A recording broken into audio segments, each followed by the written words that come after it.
En Radio Ágape presentamos Cristo en las Escrituras, junto al pastor Rubén Chacón.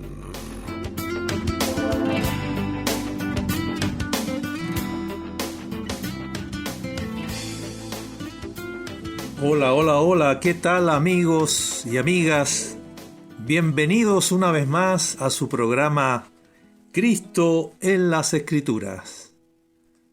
Tu hermano en Cristo, Rubén Chacón Villarroel, te da la bienvenida para que una vez más disfrutemos de la lectura, de los comentarios, pero por sobre todas las cosas, de la revelación de nuestro Señor Jesucristo que nos proporcionan las Sagradas Escrituras. Estamos estudiando el libro de Génesis. Hoy día nos corresponde el capítulo 41 del libro de Génesis en nuestro programa número 48. Hemos recorrido un largo trecho, pero recién estamos comenzando en este deleite que es ver a Cristo en las Escrituras.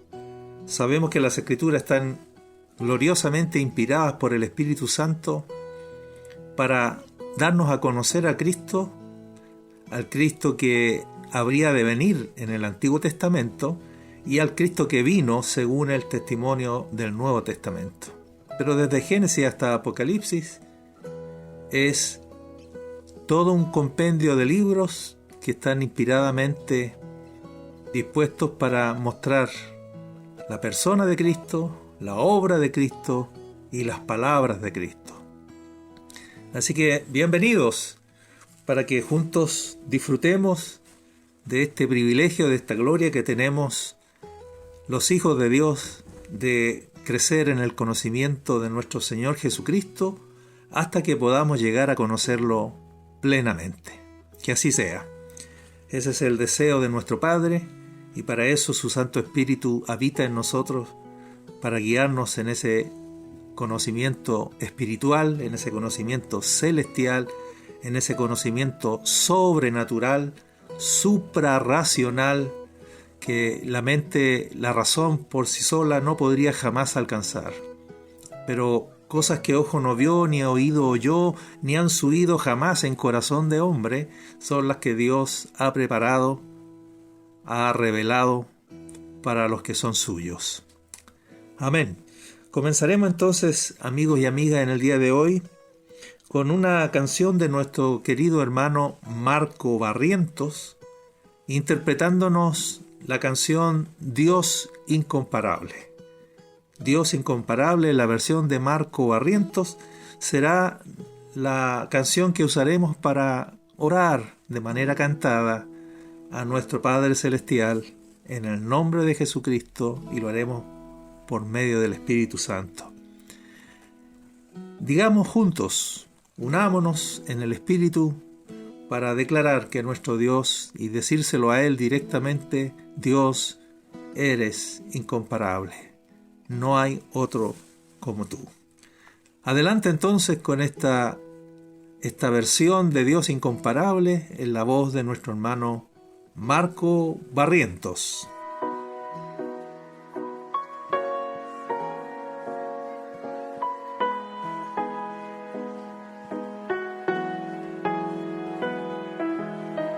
Recibamos a Marco Barrientos.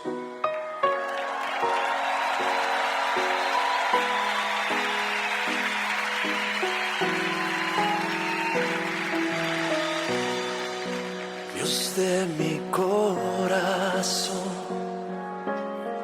en ti encontré mi salvación. Tu gloria y majestad quiero siempre contemplar. Tú eres mi adoración y mi eterna canción. Todo mi interior es cautivo cautivado por tu amor.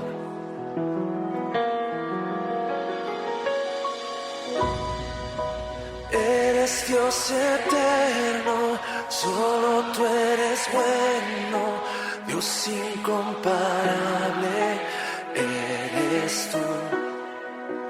Nunca me separaré de tu gran amor. Eres mi Señor, mi Salvador.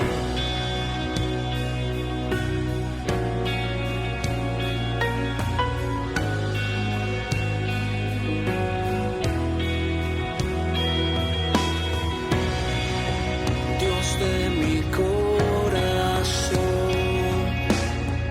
en ti encontré mi salvación. Tu gloria y majestad quiero siempre contemplar. Tú eres mi adoración y mi eterna canción. Todo mi interior es cautivado por tu amor.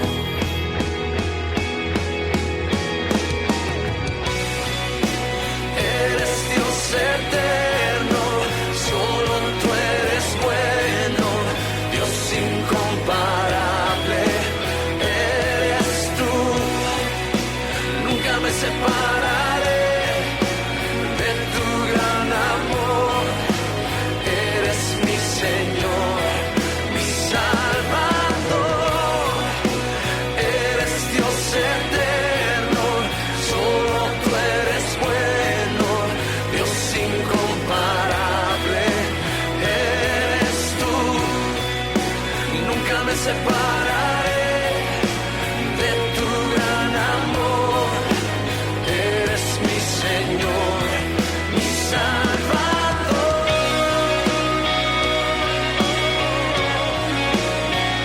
Sí, Dios, te exaltamos.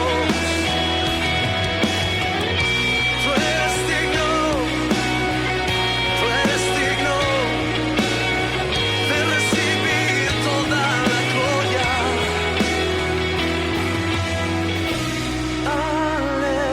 Aleluya,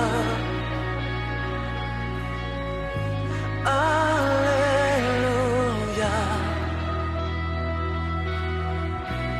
aleluya, aleluya,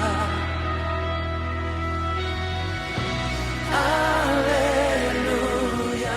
Bien, amigos y amigas, esta ha sido nuestra oración en este día a nuestro Padre, declarándole que Él es nuestro Dios incomparable y que nunca jamás nos separaremos de su amor.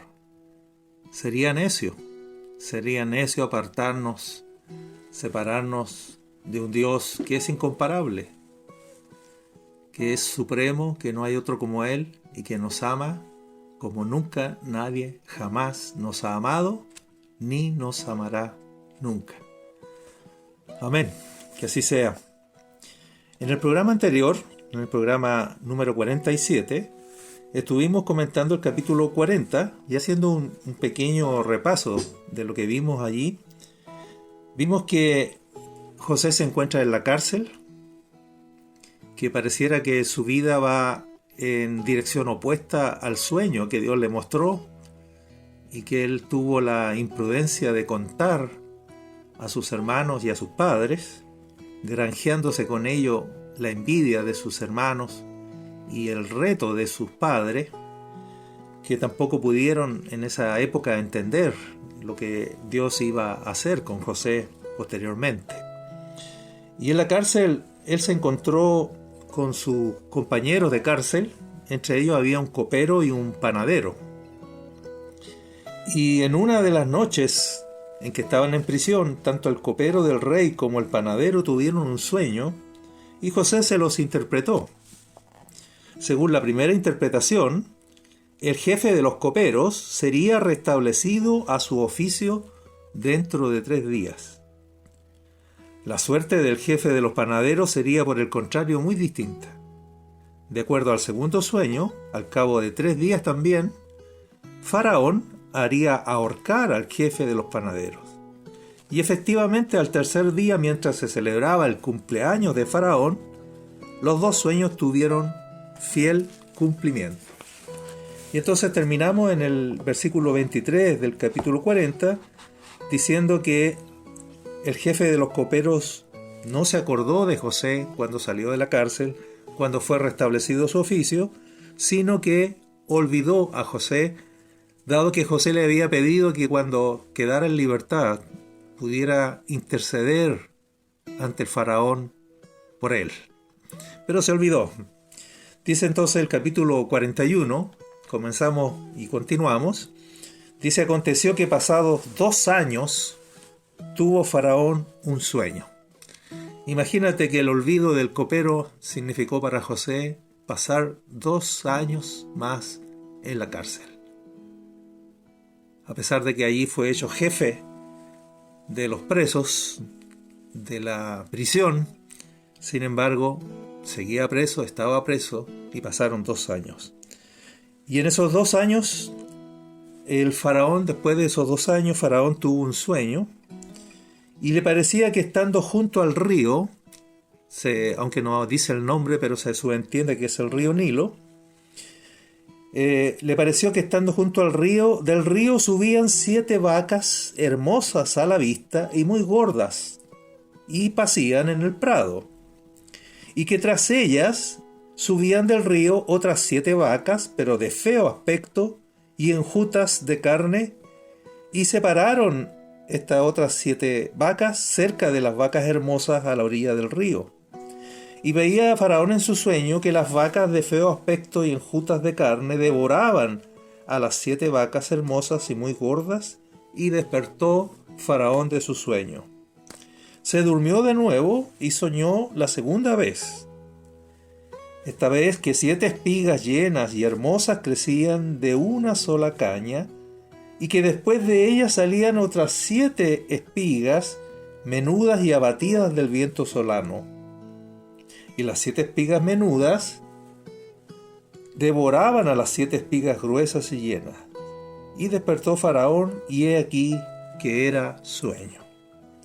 Sucedió que por la mañana estaba agitado su espíritu, y envió e hizo llamar a todos los magos de Egipto y a todos sus sabios, y les contó Faraón sus sueños, mas no había quien los pudiese interpretar a Faraón.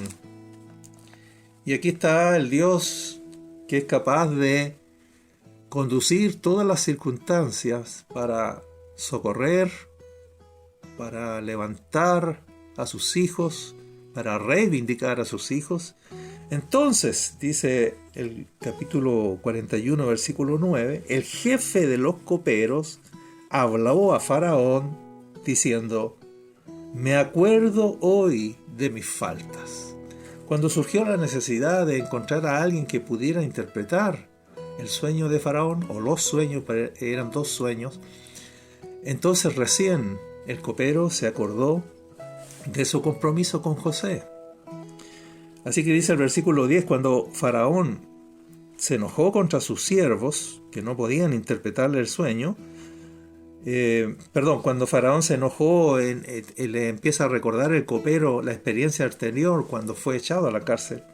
Dice: cuando Faraón se enojó contra su siervo, nos echó a la prisión de la casa del capitán de la guardia, a mí y al jefe de los panaderos. Y él y yo tuvimos un sueño en la misma noche, y cada sueño tenía su propio significado.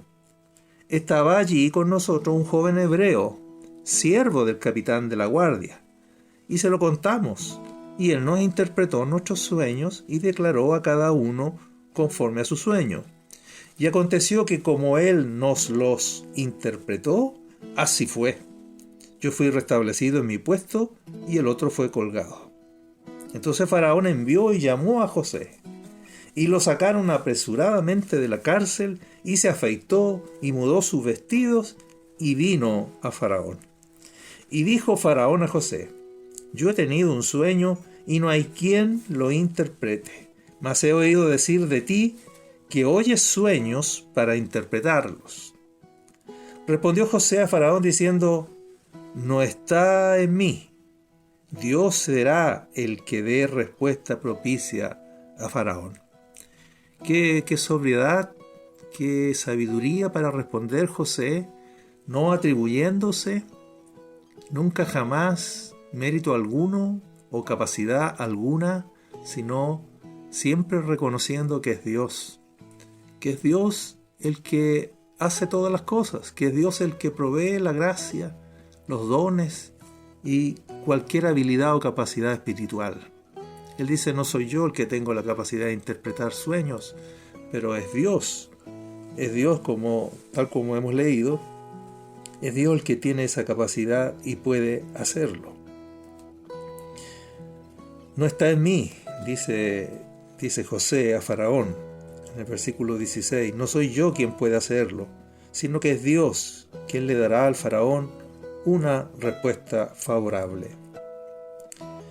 Entonces Faraón dijo a José: en mi sueño me parecía que estaba a la orilla del río, y que del río subían 7 vacas de gruesas carnes y hermosa apariencia que pacían en el prado, y que otras 7 vacas subían después de ellas, flacas y de muy feo aspecto, tan extenuadas que no he visto otras semejantes en fealdad en toda la tierra de Egipto. Y las vacas flacas y feas devoraban a las 7 primeras vacas gordas, y éstas entraban en sus entrañas, mas no se conocía que hubiesen entrado, o sea, no se notaba la diferencia, porque la apariencia de las vacas era aún mala, como al principio. Y yo desperté, dice Faraón. Vi también soñando que 7 espigas crecían en una misma caña, llenas y hermosas, y que otras 7 espigas menudas, marchitas, abatidas del viento solano, crecían después de ellas, y las espigas menudas devoraban a las 7 espigas hermosas. Y lo he dicho a los magos, mas no hay quien me lo interprete. Entonces respondió José a Faraón: el sueño de Faraón es uno mismo. Dios ha mostrado a Faraón lo que va a hacer. O sea, los dos sueños tienen el mismo significado. Es un solo sueño, es un solo significado, dicho 2 veces. Entonces respondió José, en el 25, entonces respondió José a Faraón: el sueño de Faraón es uno mismo, Dios ha mostrado a Faraón lo que va a hacer. Las 7 vacas hermosas, 7 años son, y las espigas hermosas son 7 años. El sueño es uno mismo.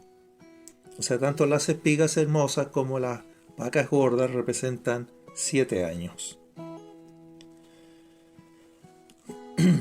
También las 7 vacas flacas y feas que subían tras ellas son 7 años, y las 7 espigas menudas y marchitas del viento solano, 7 años serán de hambre.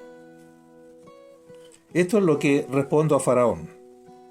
Lo que Dios va a hacer, lo ha mostrado a Faraón. He aquí vienen 7 años de gran abundancia en toda la tierra de Egipto.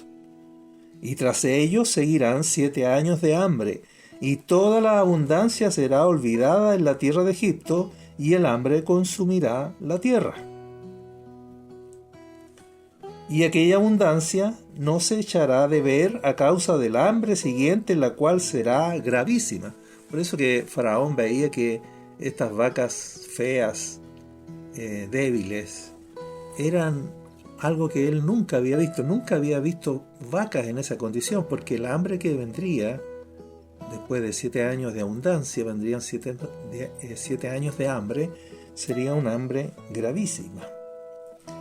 Y el suceder el sueño a Faraón 2 veces significa que la cosa es firme de parte de Dios.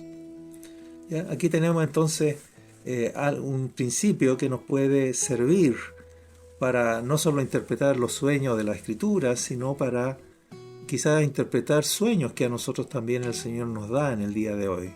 Cuando acontece 2 veces, dice José, esto significa que es firme de parte del Señor. O sea, está ratificado, está confirmado que es un sueño divino.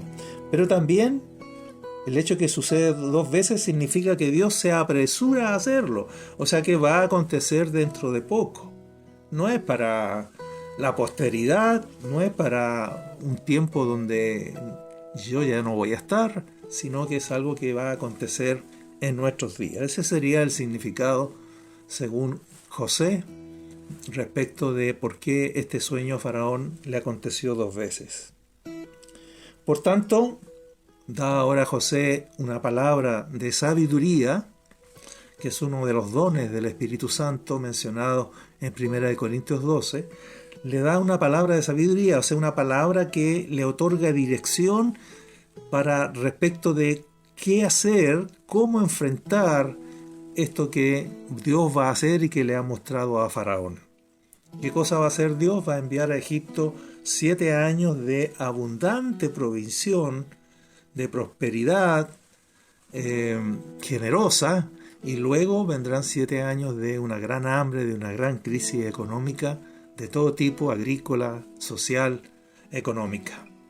Y por lo tanto le da una palabra de sabiduría respecto de cómo enfrentar esto que viene. Entonces le dice, provéase ahora Faraón de un varón prudente y sabio, y póngalo sobre la tierra de Egipto. O sea, le propone que Faraón constituya a alguien como gobernador de toda la tierra de Egipto, y haga esto Faraón. Entonces le dice José, ponga gobernadores o ponga inspectores sobre el país y quinte la tierra de Egipto en los 7 años de la abundancia.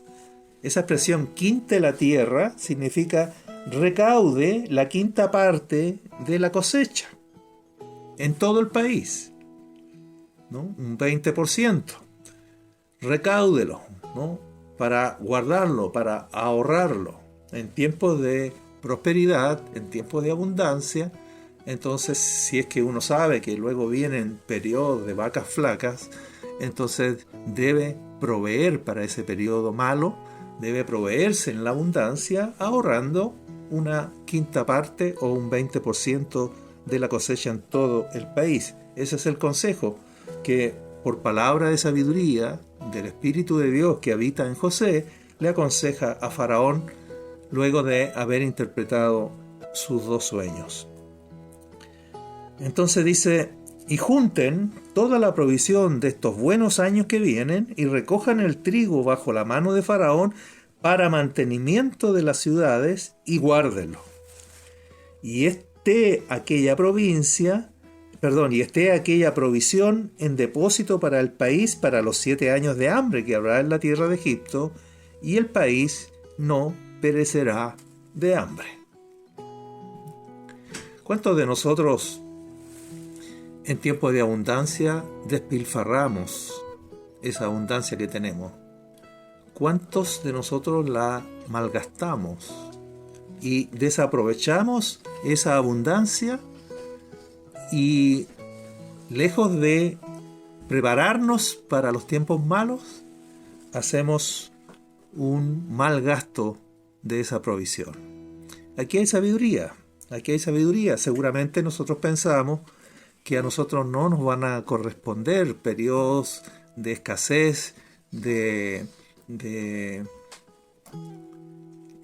periodos difíciles en términos económicos. Pensamos que no sabemos cómo viene el futuro, pero aquí hay una lección. La vida está compuesta de periodos buenos y de periodos malos, de momentos de mucha provisión, pero también de momentos difíciles de escasez. Cuando nos viene una enfermedad catastrófica, cuando nos ocurren accidentes y situaciones que son parte de la vida, muchas veces no estamos para nada preparados. No solo nos sorprenden, sino que nos pillan totalmente desprovistos. Y aquí hay sabiduría en esto. Aquí hay una enseñanza clara. Los momentos de abundancia, de prosperidad, deben ser aprovechados para guardar, para ahorrar, para momentos difíciles. Aprendamos de esta sabiduría manifestada a través de José a Faraón, pero también a todos nosotros, amigos y amigas. Entonces, el asunto dice, sigo la lectura, pareció bien a Faraón y a sus siervos. Y dijo Faraón a sus siervos, ¿acaso hallaremos a otro hombre como este en quien esté el Espíritu de Dios? Yo no sé si cuando Faraón usa esta expresión en quien esté el Espíritu de Dios está pensando en el Espíritu Santo o en el Espíritu del Dios con mayúscula. Probablemente no. A lo mejor sí, pero da la impresión que no. ¿Qué tanto conoce este Faraón al Dios de José? Sin embargo, el escritor Moisés lo pone, o el traductor lo pone con la palabra Dios en mayúscula, porque no hay duda que el espíritu que habita en José es el Espíritu de Dios, del Dios con mayúscula. Pero mire cómo discierne Faraón y dice, ¿a dónde hallaremos a otro hombre como este? En quien habite, en quien repose el Espíritu de Dios. Así que Faraón le dice a José, pues que Dios te ha hecho saber todo esto, no hay entendido ni sabio como tú. Y atención, dice Faraón a José, así que tú estarás sobre mi casa, y por tu palabra se gobernará todo mi pueblo. Solamente en el trono seré yo mayor que tú. Y aquí resulta otra vez inevitable pensar en este hermoso paralelo entre José y Cristo, entre nuestro hermano José y nuestro bendito, glorioso y precioso Señor Jesucristo. Mire aquí cómo entonces comenzamos otra vez a ver no solo en las aflicciones de José, las aflicciones de Cristo, sino que comenzamos a ver ahora cómo Faraón en esta ocasión, no siempre es así, pero en esta ocasión, como figura del Padre, comienza a levantar a José como figura de Cristo. Y entonces le dice Faraón, tú estarás sobre mi casa. Estoy en el versículo 40. Y en el versículo 40 del capítulo 41, en este solo versículo ya tenemos a lo menos 3 paralelos, 3 semejanzas entre José y Cristo. La declaración del Padre, la decisión del Padre de decirle a Jesucristo su Hijo, tú estarás sobre mi casa. Lo mismo que Faraón le dijo a José, tú estarás sobre mi casa. ¿Dónde podemos ver esto en el Nuevo Testamento? Le invito a que vayamos a Hebreos capítulo 3, en los versículos 5 y 6. Mire lo que dice el escritor a los Hebreos.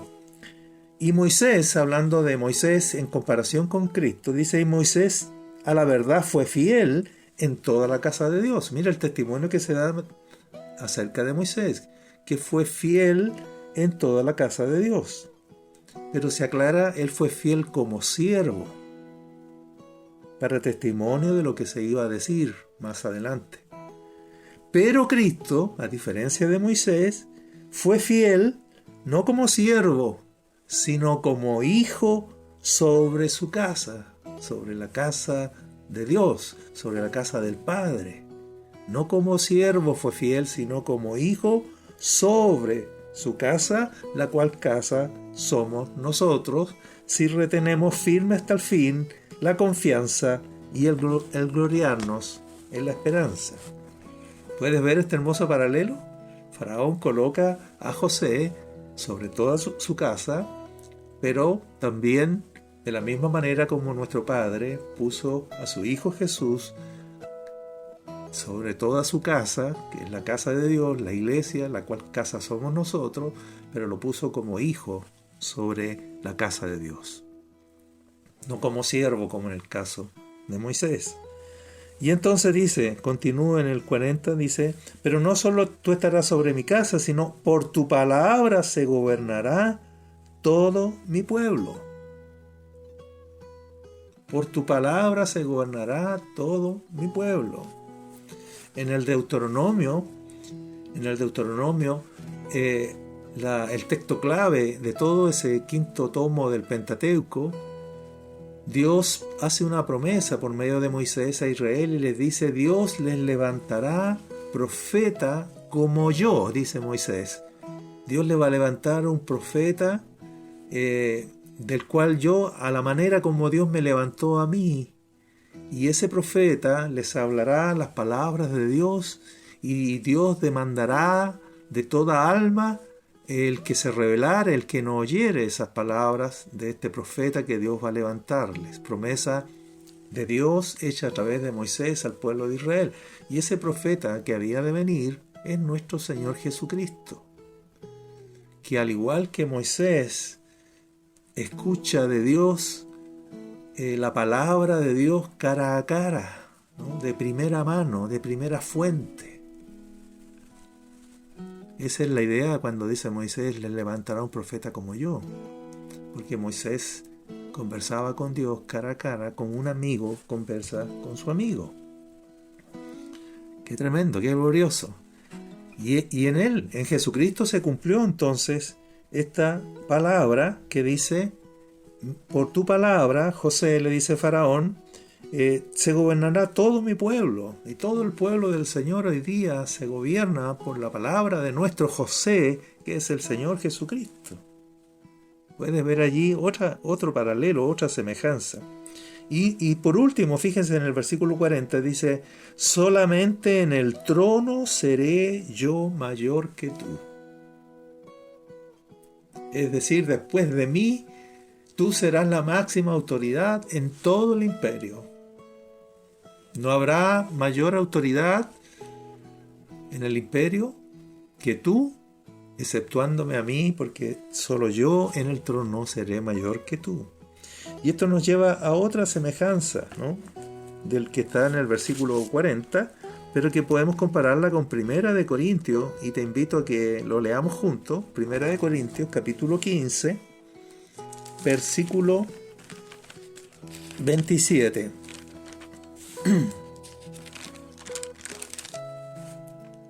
Dice así. Voy a leer desde el 25. 1 Corintios 15, 25 dice: porque preciso es que Jesucristo reine hasta que haya puesto a todos sus enemigos debajo de sus pies.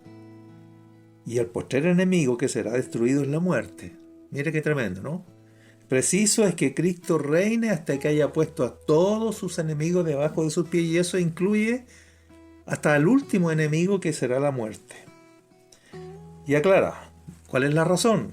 Dice el 27, porque todas las cosas las sujetó debajo de sus pies. ¿Quién? El Padre sujetó a Jesucristo todas las cosas debajo de sus pies. Y cuando dice que todas las cosas han sido sujetadas a Él, claramente se exceptúa aquel que sujetó a Él todas las cosas. Es decir, el único que no quedó bajo la sujeción del Hijo es el Padre, porque es el Padre el que decretó sujetar todas las cosas bajo sus pies. Entonces el paralelo con esta escena de Faraón diciéndole en este tercer elemento de semejanza del versículo 40, solamente en el trono seré yo mayor que tú. Tal como el Padre ha hecho con nuestro bendito Señor Jesucristo. El Padre ha puesto a reinar, a gobernar a su Hijo, y es preciso que Él reine hasta que todos sus enemigos, incluyendo la muerte misma, quede bajo sus pies. Pero en esa declaración se exceptúa claramente al Padre, porque es el Padre el que le sujetó a Él todas las cosas. Entonces, ¿qué va a ocurrir? Luego que todas las cosas le estén sujetas, porque esto se cumplirá de la misma manera como veremos que a José quedó sujeto todo y todo se sujetó a él. Bueno, cuando todas las cosas le estén sujetas, entonces también el Hijo mismo se sujetará al que le sujetó a él todas las cosas. Le entregará entonces el reino al Dios y Padre. Y ahora entonces será Dios el Padre, Dios el Hijo y Dios el Espíritu Santo, será todo en todos. El reino de Cristo entonces finalizará habiendo sometido todas las cosas, y entonces entregará el reino al Dios y Padre, y le dirá: Padre, misión cumplida. Qué tremenda sustancia tiene este versículo 40 del capítulo 41. En un solo versículo podemos ver 3 aspectos gloriosos de nuestro Señor Jesucristo: que el Padre lo puso sobre la casa, sobre su casa, la casa del Padre, lo puso como hijo sobre la casa que somos nosotros. Por su palabra, Él gobierna, por la palabra del Hijo, Él gobierna todo su pueblo, y solamente en el trono el Padre es mayor que el Hijo. Pero el Hijo es mayor que todos los demás. Bendito y alabado sea el Señor. Vamos a hacer una pausa en este momento, después de esta gloriosa sustancia que tiene este versículo, para deleitarnos y ver cómo Cristo, cómo la obra de Cristo, cómo el decreto del Padre ya estaba prefigurado aquí en el libro de Génesis, en el capítulo 41. En la experiencia de vida de José ya se nos estaba anunciando anticipadamente las glorias de nuestro Señor que vendrían después de sus sufrimientos, tal como lo está experimentando José. Porque recuerden que un tipo de Cristo, como es José, ha sido hecho participante en algún pequeño grado de los sufrimientos y ahora de las glorias que nuestro Señor Jesucristo experimentaría en plenitud al final de los tiempos. Alabado sea el Señor. Quiero entonces ahora invitarte a que disfrutemos una canción de nuestra hermana Nancy Ramírez, titulada El Alfarero. Y he elegido esta canción porque narra cómo no solo José, sino todos nosotros, todos los hijos de Dios, necesitamos pasar por este proceso del alfarero, de ser tratados y moldeados por nuestro Señor Jesucristo, que nos moldea, por nuestro Padre que nos moldea a la imagen de su Hijo, y que somos barro en las manos del alfarero, y el alfarero necesita darnos la forma de Cristo. Y ese proceso no es grato como no lo fue para José, como no lo será para David más adelante, y como no lo fue para nuestro propio Señor Jesucristo. Nuestro Señor Jesucristo tuvo que clamar al Dios y Padre con lágrimas, y fue oído a causa de su temor reverente. Así va a decir la Escritura. Y por lo tanto todo hijo de Dios necesita ser tratado en las manos del alfarero, y ese proceso, como dice el escritor a los Hebreos, al presente ninguna disciplina es causa de gozo. En el momento mismo que lo estamos pasando, nadie experimenta gozo. Al contrario, hay dolor, hay aflicción, hay lágrimas, pero después da fruto apacible, después da fruto perdurable. De esas experiencias salimos transformados, y entonces así el alfarero nos va moldeando a la imagen de su Hijo. Esto ocurre con José, lo estamos viendo aquí, pero también ocurre con nosotros. Así que escuchemos y deleitémonos con esta canción, El Alfarero, de nuestra hermana Nancy Ramírez, en una versión mexicana, pero que aquí en nuestro espacio, en este programa, hay espacio para toda clase de música, toda clase de alabanzas, con tal que sean para exaltar a nuestro Señor Jesucristo y sean letras que exaltan a Dios nuestro Padre. Amén. Entonces vamos adelante con esta hermosa canción, El Alfarero, en la voz de nuestra hermana Nancy Ramírez.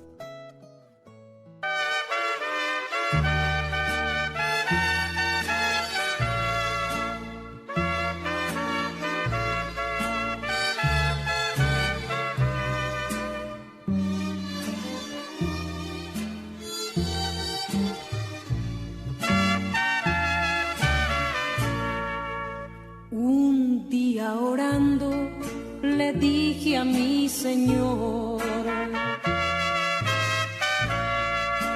tú el alfarero y yo el barro soy. Moldea mi vida a tu parecer. Haz como tú quieras, hazme un nuevo ser. Me dijo, no me gustas, te voy a quebrantar. Y en un vaso nuevo te voy a transformar. Pero en el proceso te voy a hacer llorar. Porque por el fuego te voy a hacer pasar. Quiero una sonrisa cuando todo va mal. Quiero una alabanza en lugar de tu quejar. Quiero tu confianza en la adversidad. Y quiero que aprendas también a perdonar.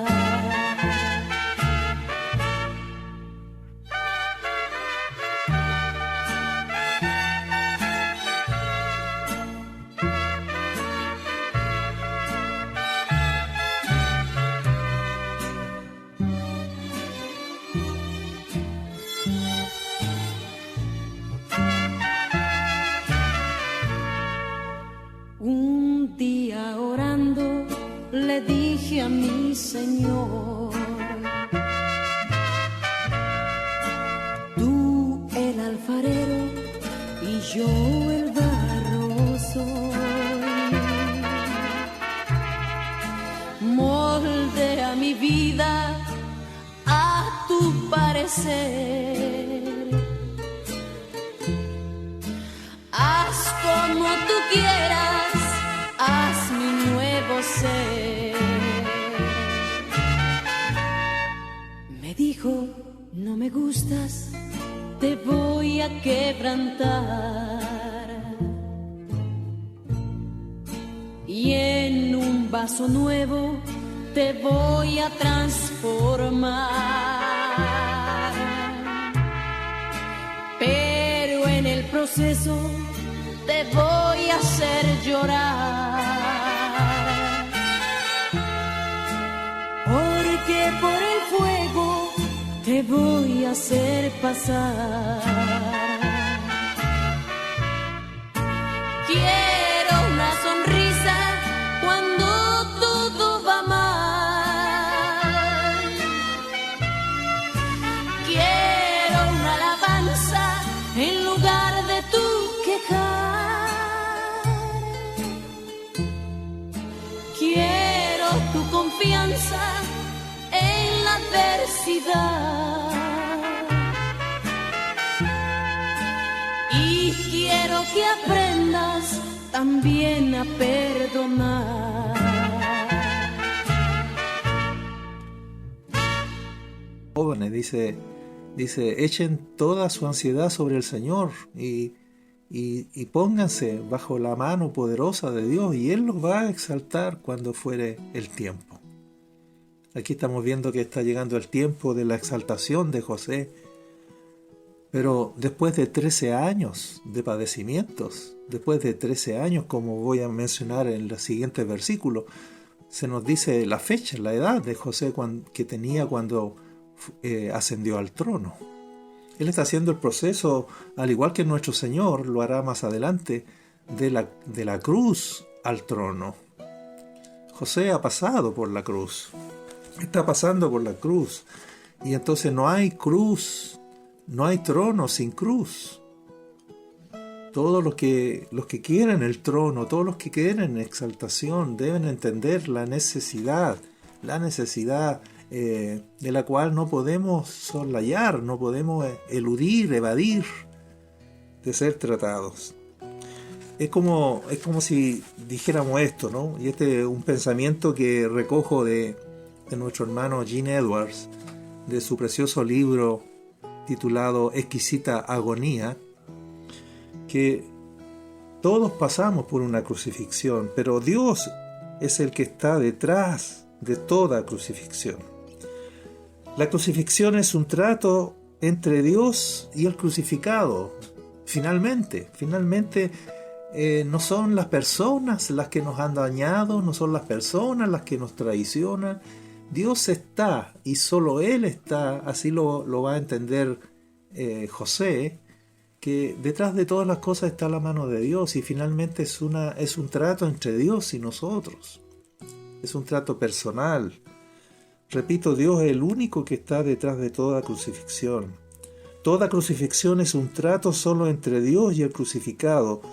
Los demás nada tienen que ver con el asunto.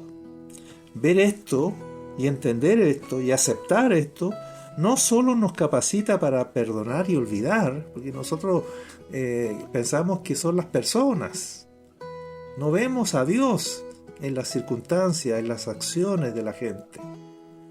Entonces las emprendemos con las personas y entonces nos llenamos de odio y de deseos de venganza y entonces se hace imposible perdonar y olvidar. Pero cuando vemos que detrás de toda crucifixión está solo el Señor, la mano del Señor, eso nos libra y nos capacita para perdonar y olvidar. Sino también eso también nos ayuda a sanarnos y a restaurarnos. Ninguno de nosotros va a ser librado de circunstancias difíciles y adversas. Ninguno.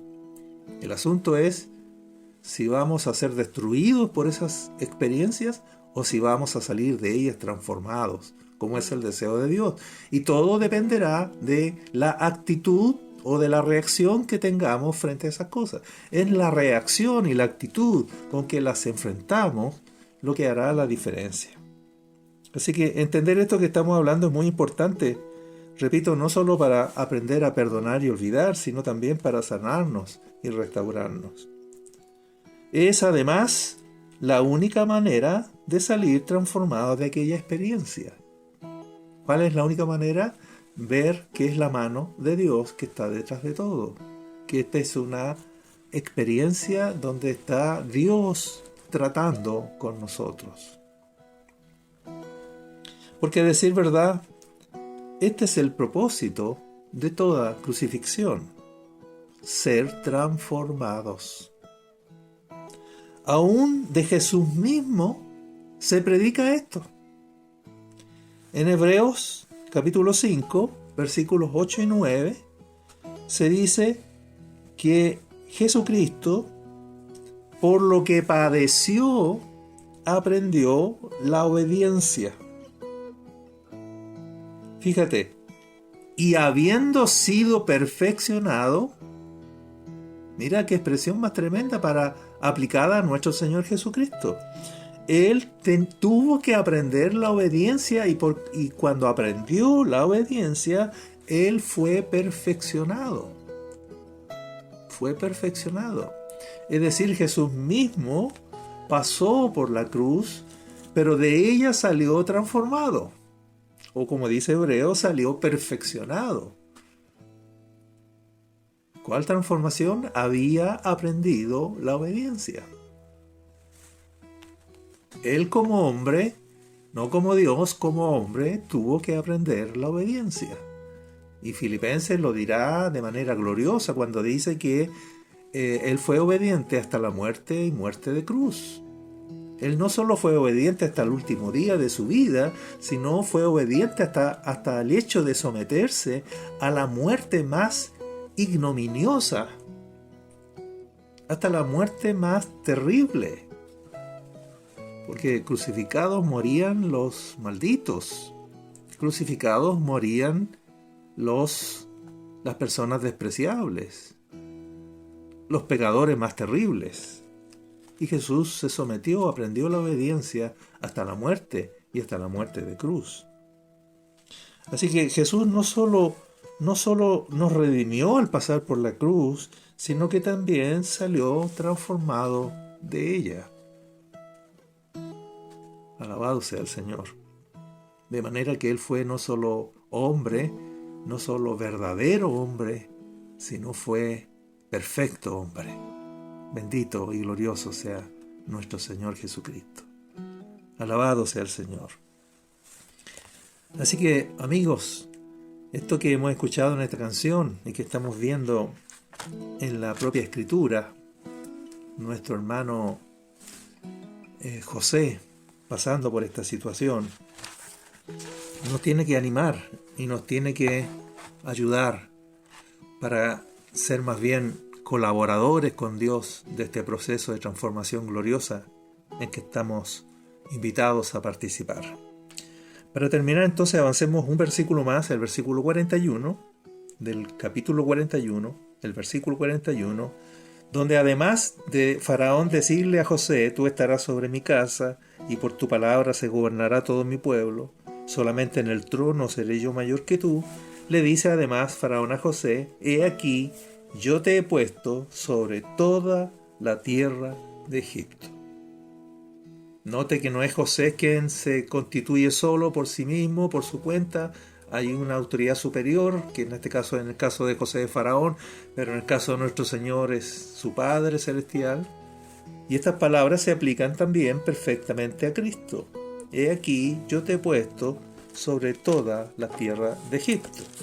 Mire entonces el Nuevo Testamento, en el libro de los Hechos, capítulo 17, te invito a que lo leamos juntos, en el versículo 31, 17:31, dice así, predicando el apóstol Pablo en Atenas, les dice a los atenienses: por cuanto Dios ha establecido un día en el cual juzgará al mundo con justicia. Es decir, así como llegó y hubo un día en que Faraón constituyó a José por sobre toda la tierra de Egipto, o sea, lo puso después de Faraón como la máxima autoridad, como el gobernador de la tierra de Egipto, así el Padre estableció un día en el cual juzgará o gobernará al mundo con justicia.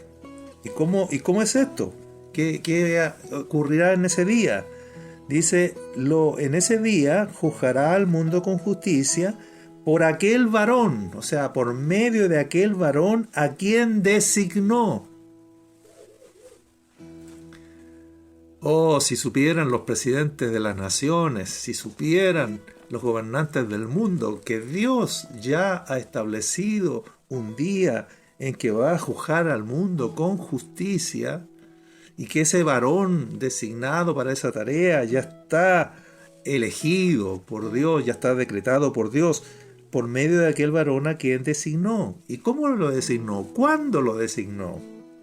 Dando fe a todos con haberle levantado de los muertos. O sea, el día que lo resucitó. El día que lo resucitó, le dio fe a todo el mundo. O sea, le dio prueba a todo el mundo de que este es su elegido. Este es el gobernante del mundo designado por Dios. Así que, ¿qué deberían hacer las naciones? ¿Y qué deberían hacer los gobernantes de las naciones? Debería, como dice en el 30, Hechos 17:30, dice Pablo: ahora Dios manda a todos los hombres en todo lugar que se arrepientan. Los presidentes de las naciones y todos los miembros de esas naciones deberíamos arrepentirnos, porque los gobernantes de este mundo han gobernado el mundo con injusticia, y Dios ha establecido un día en que va a juzgar al mundo con justicia a través de este varón, nuestro precioso y bendito Señor Jesucristo, a quien designó cuando le levantó entre los muertos. Con esta gloriosa noticia, entonces, damos fin a nuestro programa de hoy, nuestro programa número 48, y en el próximo programa seguiremos deleitándonos con el capítulo 41. Todavía nos quedan unas lindas joyas que rescatar de este hermoso capítulo de Génesis 41, tan injundioso para descubrir a Cristo en sus letras. Nos vemos en una próxima oportunidad. Benditos somos. Chao. En Radio Ágape hemos presentado Cristo en las Escrituras, junto al pastor Rubén Chacón.